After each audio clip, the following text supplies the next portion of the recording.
Bonjour, je m'appelle Terry West. Et vous? Priscilla Beaulieu. Vous aimez Elvis Presley? Bien sûr.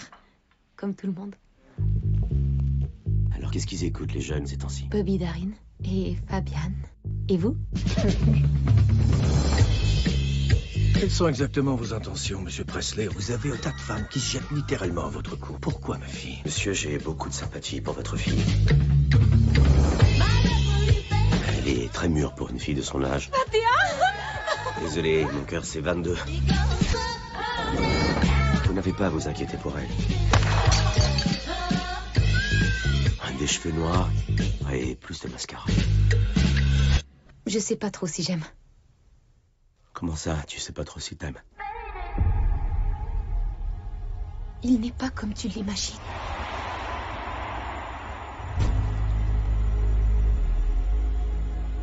Tu sais, il y a plein de rumeurs qui circulent sur vous deux. Est-ce que t'as quelque chose à cacher? Absolument rien à cacher, merde! Il me faut une femme capable de comprendre que ce genre de choses peut arriver. Tu veux être cette femme ou pas?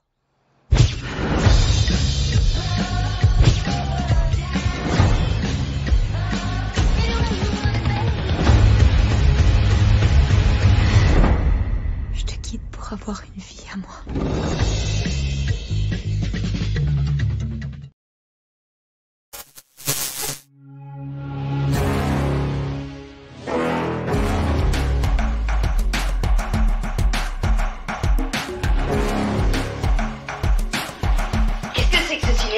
Qu'est-ce que c'est que ce métier? Où tout le monde couche avec tout le monde, où tout le monde se tutoie, où tout le monde ment. Mais qu'est-ce que c'est? Vous trouvez ça normal? C'est votre cinéma. Moi je trouve ça irrespirable. Je me méprise le cinéma. Écoutez, mon Dieu, ça se dit comme ça. Emmenez votre femme se calmer ailleurs. Quand on tire, on raconte pas sa vie. Salut les amis passionnés, j'espère que vous allez bien.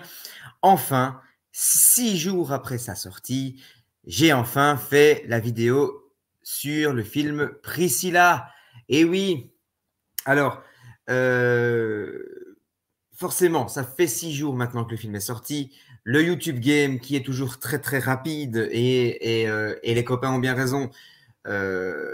Pour faire leur vidéo, eh bien, voilà, j'ai écouté, hein, j'ai regardé le film, je l'avais découvert assez tôt.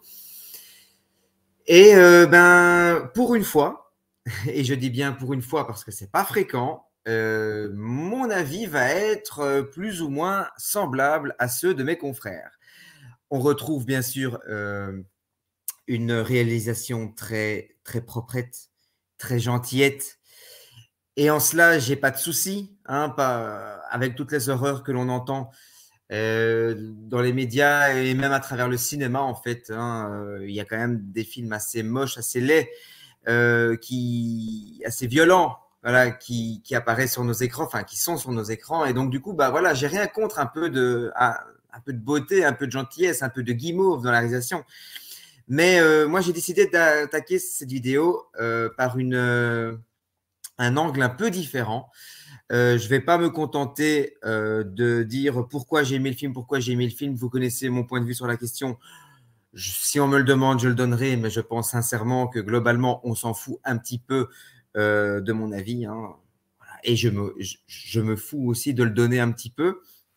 Donc, du coup, ben, voilà, moi, comme vous le savez, j'ai un rapport très, très fort, très, très intéressé à Elvis.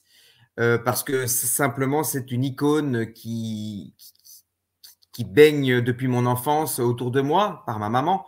Ma maman est une immense fan d'Elvis Presley.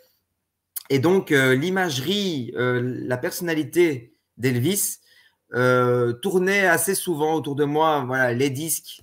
Ma mère lit beaucoup, donc ma mère avait beaucoup de bouquins sur Elvis. Et il y en a un. Je sais que ma mère adorait. Lorsque j'ai emménagé dans mon premier appartement, eh bien, je le lui ai emprunté, hein, ça fait maintenant plus de 20 ans, Elvis et moi. Alors ça, vous voyez, hop, hop, hop, c'est le livre C'est un livre écrit par Priscilla Beaulieu-Presley. Et Sofia Coppola s'inspire de ce livre. Alors moi, je l'ai lu 2 fois.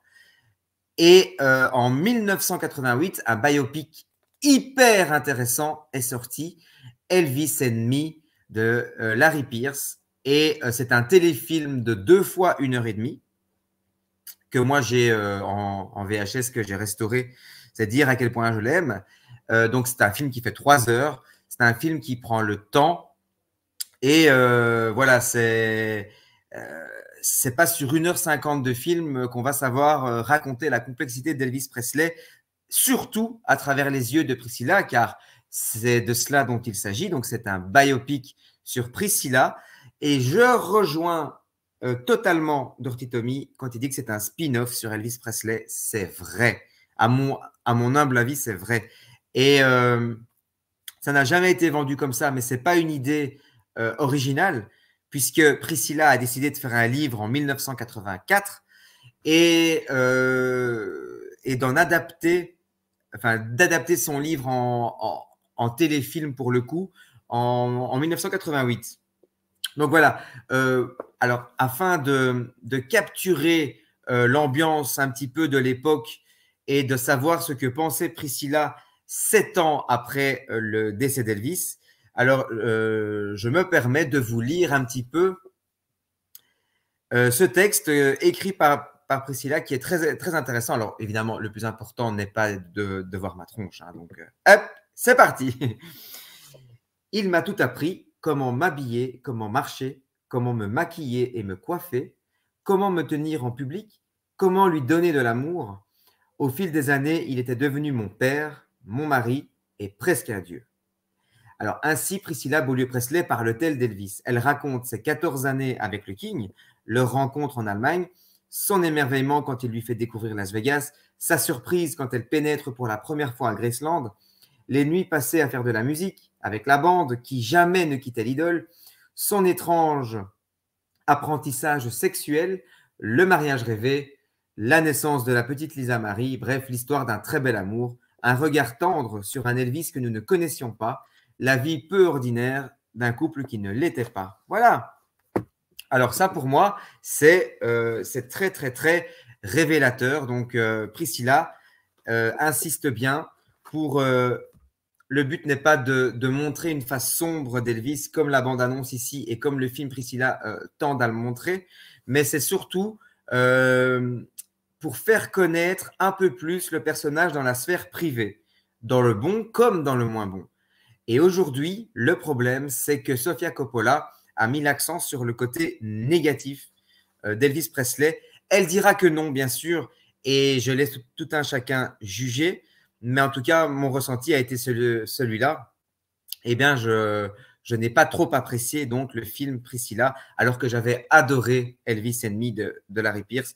Et pour moi, c'est un remake non officiel vraiment de Elvis and Me. Alors, moi, j'avais envie de un peu vous expliquer en quelques lignes, surtout avant de démarrer l'histoire de ce tournage de ce film.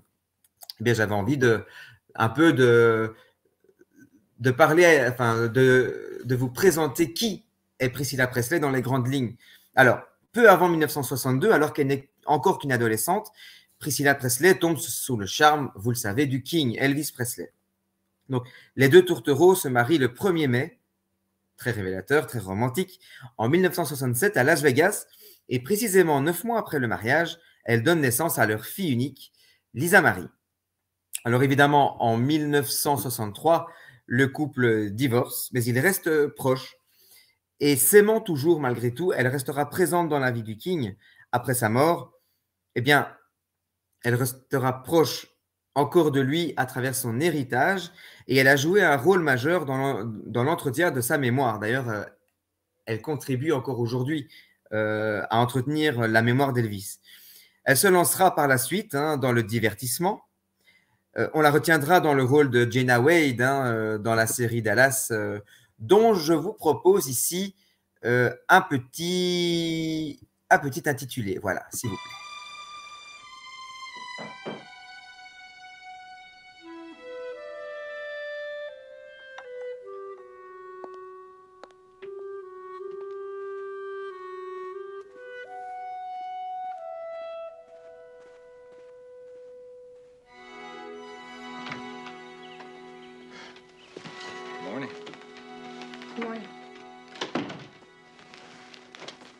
like you didn't sleep much last night. You're really worried about seeing Nolde, weren't you? I thought I was rid of him for good. What I don't understand is why he wants to talk to me. Unless he's changed drastically. He wants something. Dallas, comme vous le savez, est une série que j'adore et j'assume. Alors, elle jouera également dans la comédie musicale Viva Elvis à Vegas et elle est également ambassadrice d'une association qui s'occupe des droits des animaux, donc la Best Friends Animal Society, qui sauve et recueille les animaux abandonnés. Et en 2008, elle participait à la campagne Last Chances for Animals à Los Angeles. Aux côtés de Kim Basinger, elle avait manifesté dans les rues et elle poste régulièrement sur ses réseaux à ce propos. Alors, avec Priscilla, Sofia Coppola traite de l'histoire entre Priscilla Presley et le King, Elvis Presley. Alors, malheureusement, pas les plus belles années. Donc, c'est en larmes que Priscilla Presley est sortie de la première projection publique de Priscilla, le film tiré de son livre Elvis et moi, paru en 1984, qu'a réalisé Sofia Coppola, à qui l'on doit Lost in Translation, Marie-Antoinette et d'autres. Alors, Sofia Coppola dira « J'ai 2 ados, et ce qui m'étonne le plus dans le parcours de Priscilla, c'est que ses parents aient accepté qu'elle fréquente à 14 ans cet Elvis qui avait 10 ans de plus qu'elle et était une star. » Alors, pour rappel, la rencontre eut lieu en Allemagne de l'Ouest où il faisait son service militaire. Alors, comme elle était jeune, ils ne consommèrent leur amour qu'après le mariage. Comme Priscilla le mentionnera d'ailleurs dans son livre, il respectait mon âge et était doux, gentil. Il était si seul à l'époque car il venait de perdre sa maman et il a trouvé une confidente en moi. Il me disait tout ce qu'il avait sur le cœur et je l'écoutais. Alors, moi, je tiens aussi à préciser qu'en plus, ça on le voit dans le film Elvis and Me, il l'a sacralisé très vite, Priscilla. C'est-à-dire qu'il l'a érigée au rang de sainte et on ne fait pas l'amour à une sainte. On ne touche pas une sainte. Et donc, il a mis des années avant de la toucher. Donc, ça peut paraître complètement dingue dans la société d'aujourd'hui où limite on couche même avant de donner son prénom. Mais voilà, c'est d'un romantisme assez exacerbé d'après mon regard de petit boomer de 40 ans, bien sûr. Alors, dans le film, on la voit sous les traits de Cailee Spaeny, alors moi que je découvrais, et on la voit malheureusement s'effacer totalement devant le King. Et Jacob Elordi en fait très vite sa chose. Et c'est ça, moi, qui me dérange. Il la contrôle, lui dicte sa manière de s'habiller, de se coiffer. Il la force à prendre des somnifères comme lui et refuse qu'elle travaille. Alors, Priscilla, dans sa description, n'a jamais été aussi difficile. Donc, je répète, il lui a tout appris. Alors, la nuance, pour moi, elle est subtile, mais elle existe. Donc, il m'a appris à m'habiller, à marcher, à me maquiller, à me coiffer. Alors, je peux admettre que Priscilla ait été aveuglée et qu'elle considère cela comme un apprentissage et qu'aujourd'hui, avec la bien-pensance d'aujourd'hui, on va dire que c'est le mâle dominant qui la contrôle. Et en plus, je pense que Sofia Coppola est un petit peu dedans aussi. Mais voilà, c'est une nuance très, très fine, mais moi qui me dérange un petit peu. Elvis Presley était dominant, certes, mais parce qu'il était très, très, très amoureux de Priscilla Presley et non pas parce que c'est un mâle alpha qui tient à asseoir, à écraser sa compagne. Voilà, je pense qu'il y a 2 chemins différents entre celui que prend le bouquin, donc celui que prend Priscilla, et celui que prend Elvis. Je pense que Priscilla Presley vieillit un petit peu aussi encore, enfin, j'allais dire encore aujourd'hui, bah oui, Priscilla Presley vieillit un petit peu. Je pense que sa mémoire militante, j'imagine qu'elle doit être très, très proche aujourd'hui du mouvement MeToo. Je ne me suis pas renseigné, mais ça ne m'étonnerait pas. Du coup, peut-être que sa vision est tronquée. Dans les 2 cas, il n'y a pas vraiment de mensonge. C'est juste un parti pris, moi, qui me dérange. Alors, Sofia Coppola dira « Je montre les hauts et les bas de leur relation, leur complexité. Elvis avait un charme incroyable, mais aussi un côté sombre. Il avait des démons, mais en aucun cas je n'ai voulu en faire un méchant. Voilà, c'est là où je dis qu'elle s'en défend. Et c'est possible. Donc, je crois Sofia Coppola très honnête par rapport à cela. Il n'empêche que moi, ce n'est pas l'impression que cela m'a fait. Je pense que Priscilla, le film, est pour moi davantage orienté vers la nouvelle génération. Alors, je n'ai pas entendu Priscilla parler en ces termes, mais pourquoi pas, alors à ce moment-là, faire ce film dans cette direction-là pour justement apprendre aux femmes à s'émanciper dans le couple, à prendre sa place dans la société, de ne pas se laisser marcher sur les pieds, de ne pas se laisser dicter sa conduite par un homme. Ça, je peux l'entendre. Ce qu'il y a, c'est que le résultat est assez fadasse. Alors, si le message est ça, eh bien alors je trouve le résultat un petit peu fadasse et digne peut-être d'un téléfilm. Alors, petite info très importante, peu avant de mourir, Lisa Marie avait vu des rushs et avait qualifié ce qu'elle avait vu de vengeance méprisante et choquante envers la famille Presley. Alors, Priscilla a étroitement collaboré avec les deux acteurs. Elle a encouragé Cally, mais n'est jamais venue sur le tournage afin d'éviter tout stress. Sofia a aussi voulu raconter la frustration d'Elvis de ne pas être reconnu comme acteur par ses pairs. Et ça, moi, j'en rêve. Je rêve de voir ça, de voir un biopic sur le côté acteur d'Elvis. Mais à ce moment-là, que l'acteur. Donc, au moment où il part pour son service militaire jusqu'à son dernier film, moi, ça me plairait énormément qu'il y ait un film eh bien, centré sur ça. Moi, ça me plairait énormément. Alors, il y a un passage, moi, dans le film qui me touche énormément. Donc, c'est le passage où ils sont au cinéma. Et on voit Elvis Presley mimer chaque réplique. Donc, le film qu'ils vont voir, c'est Sur les quais d'Elia Kazan. Et il connaît par cœur, le film. Here, Peterson, you don't have to convince me of anything. You don't care what I think as long as I don't do anything about it. And I won't, unless you ever decide to stick that knife-happy little junkie on me. Watch yourself, Letty. Now, Jack, behave yourself.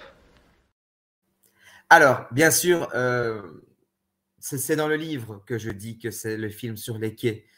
C'est parce que j'ai lu le livre et que je sais que c'est Sur les quais qui a donné envie à Elvis de jouer, vraiment, d'interpréter.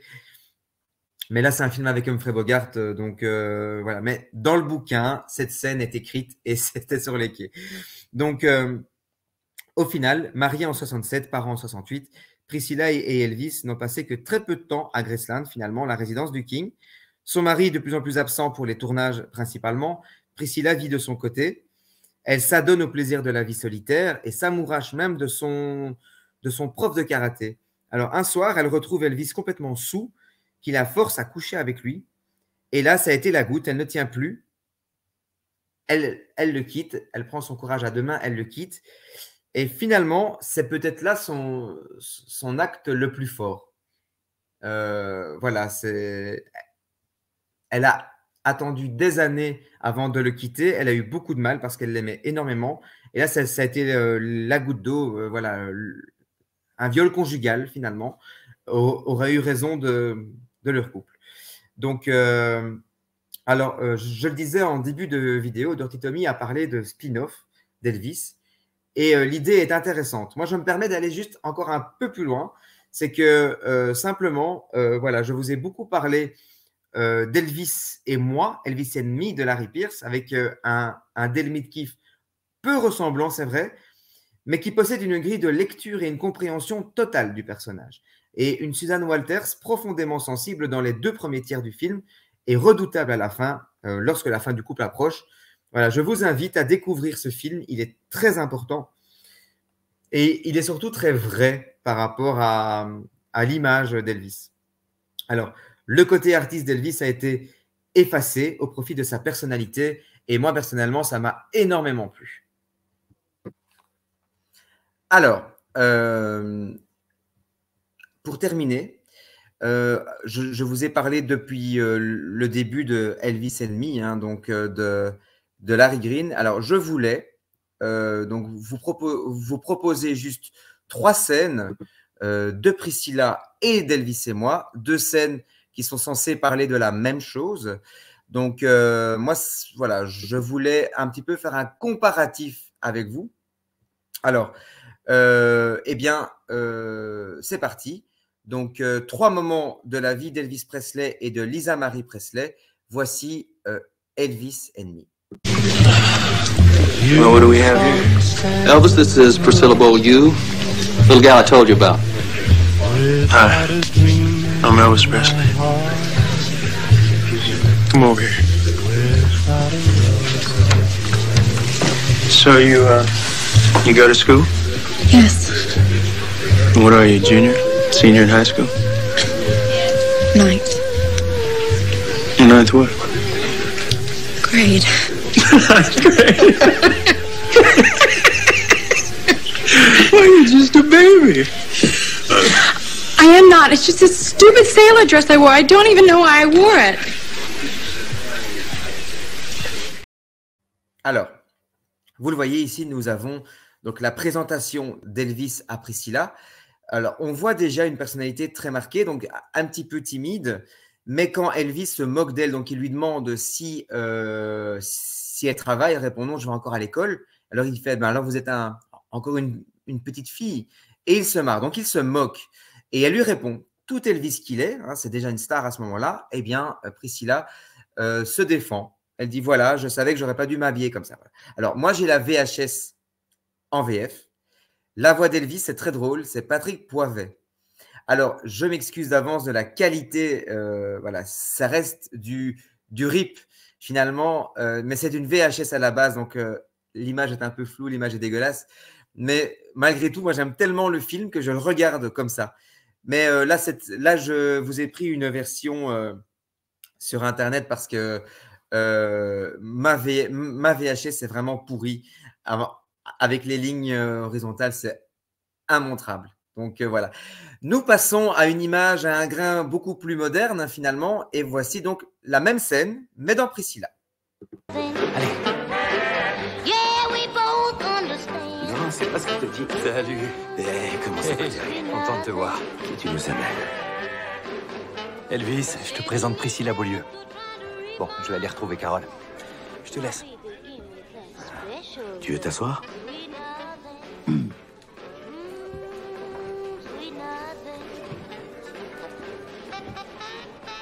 Alors, qu'est-ce qui t'amène ici?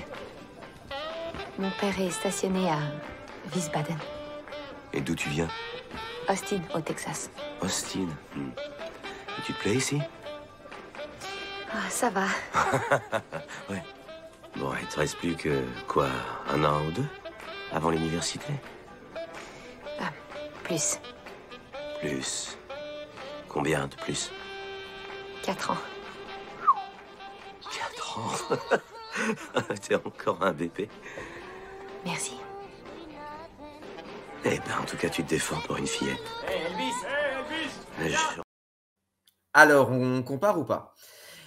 Alors, je serais curieux d'avoir vos avis en commentaire.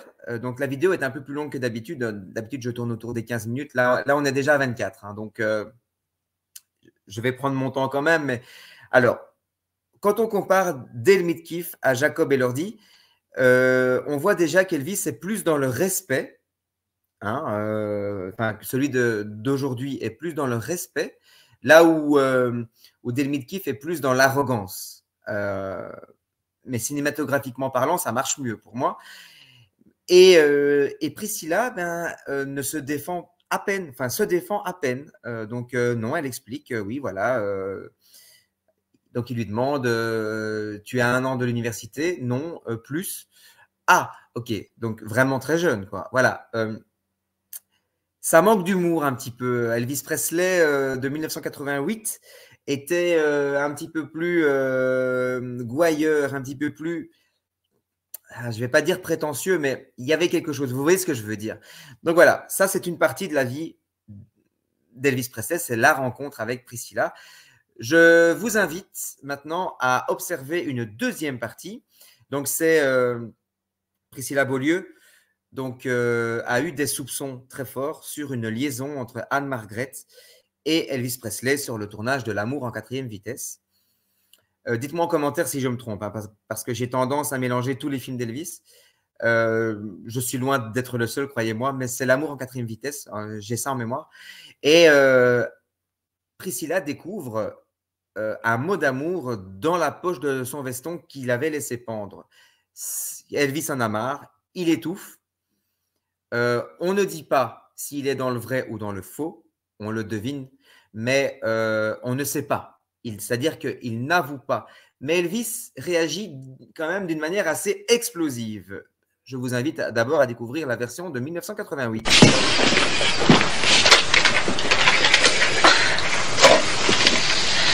Esposito, you got her on a plane? Good. Get her out of here. Elvis! Wait! Get you home where you belong.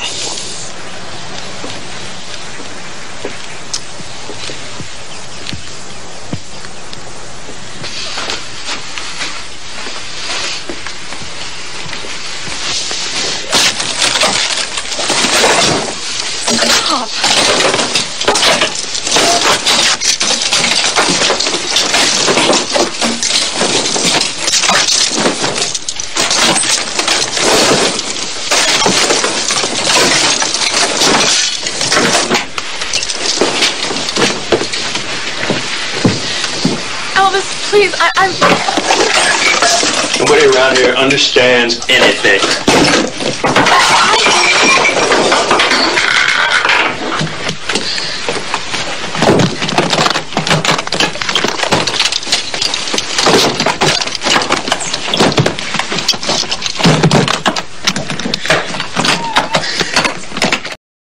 Alors, je vous la fais courte parce que la scène fait encore 2 minutes 50 minimum, mais ensuite, il la chasse jusqu'en bas de ses escaliers. Elle fond en larmes, elle ne sait plus marcher, elle est écroulée de douleur, de peur aussi que son couple ne se termine.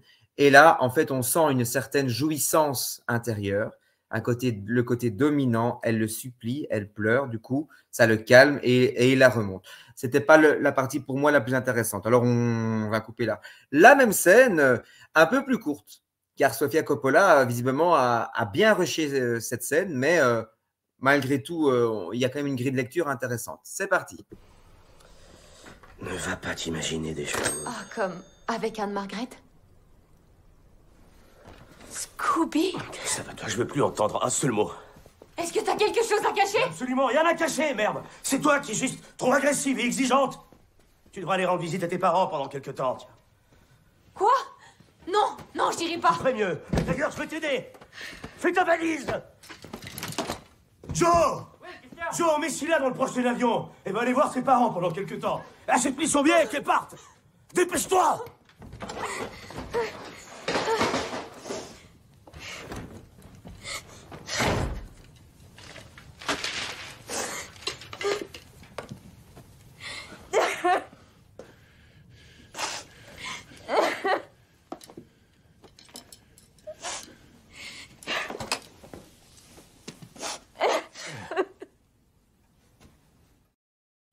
Pareil, je coupe au même moment.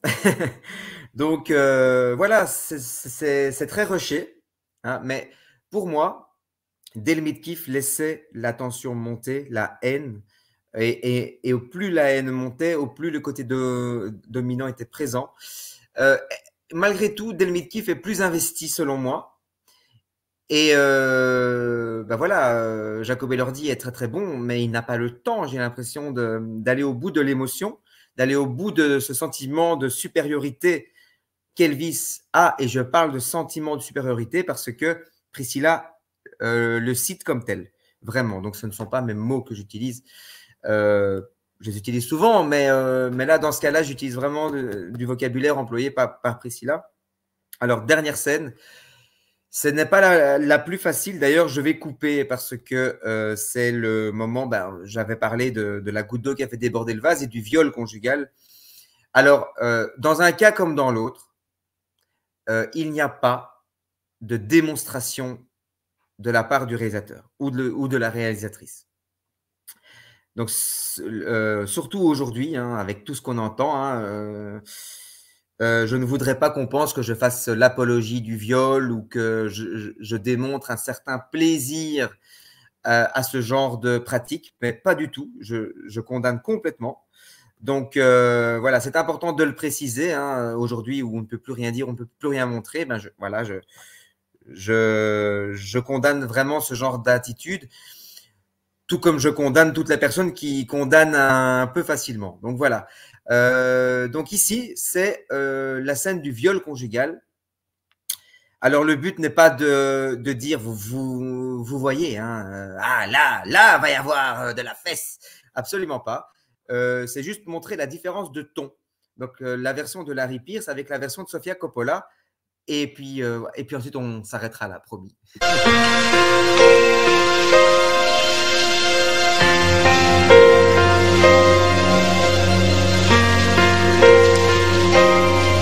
What I'm sensing around here is another man.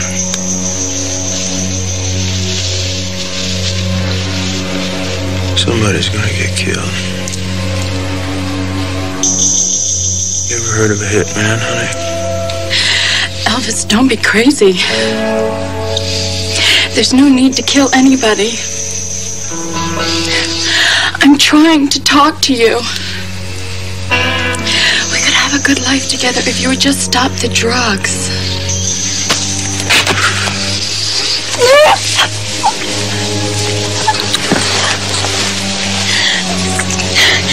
Stop it. Please, not like this. Stop.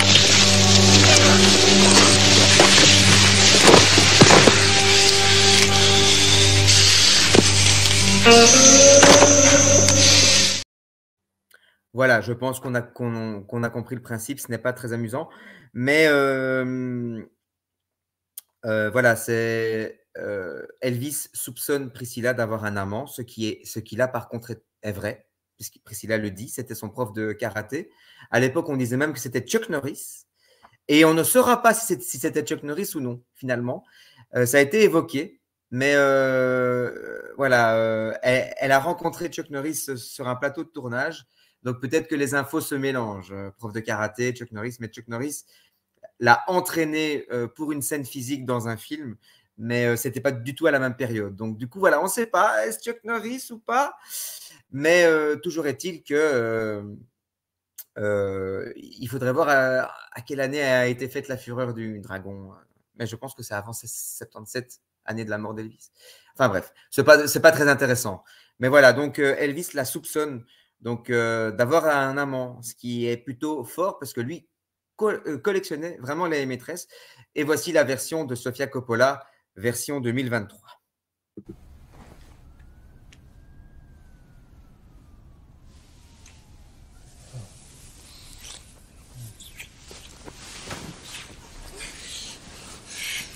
Je veux te montrer comment un homme, un vrai, aime sa femme. Qu'est-ce que tu fais? S'il te plaît, arrête. Non, arrête. Arrête.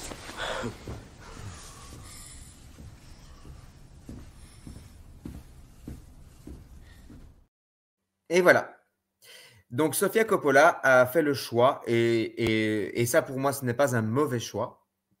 Donc, plutôt que de se configurer à la réalité, ben, elle a décidé que le viol ne se ferait pas. Et donc, voilà, Elvis a pu réfréner ses pulsions et est parti. Voilà. C'est un parti pris intéressant. Ce n'est pas mauvais en soi. Mais voilà, je vous ai surtout montré ces trois exemples. Enfin, oui, ces trois exemples pour juste montrer aussi la différence de ton entre 1988 et 2023. Donc, il y a 35 ans d'écart entre ces deux versions. Et il y a aussi un peu de ça. C'est une question de mœurs aussi. C'est une question de ce qu'on pouvait dire à l'époque. C'est une question de ce qu'on peut montrer aujourd'hui. Voilà. C'était très intéressant pour moi de vous montrer ça. Si le concept, enfin, ça reste un journal ciné, hein. Mais voilà, de temps en temps, quand je parlerai d'un film qui aura fait l'objet d'un remake officiel ou non officiel. Je souhaite comme ça comparer les deux époques. J'ai eu l'idée de faire ça parce qu'en fait, j'avais pas envie simplement de me joindre au troupeau et pardon pour mes amis, c'est parce que j'ai vraiment cette image on va tous dans le même sens. Voilà, tout le monde a détesté dans les pods YouTube, tout le monde a détesté Priscilla plus ou moins. Et voilà, j'avais l'image du troupeau, mais en aucun cas vous n'êtes des moutons, les copains. Mais voilà, j'avais pas envie d'être la critique de plus qui allait en dire du mal, quoi. Donc voilà, j'allais en dire du mal, mais en plus, voilà, je voulais comparer les deux versions. Et voilà, si ça vous plaît, n'hésitez pas à me mettre cela en commentaire. Je vous embrasse et on se dit à très vite pour le prochain Journal Ciné. Salut les passionnés, je vous embrasse.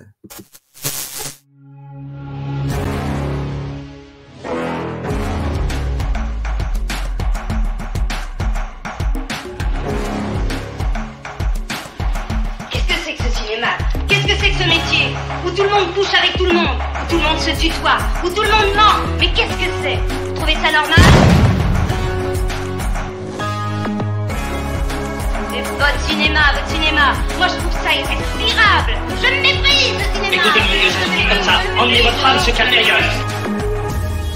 Quand on tire, on raconte pas sa vie.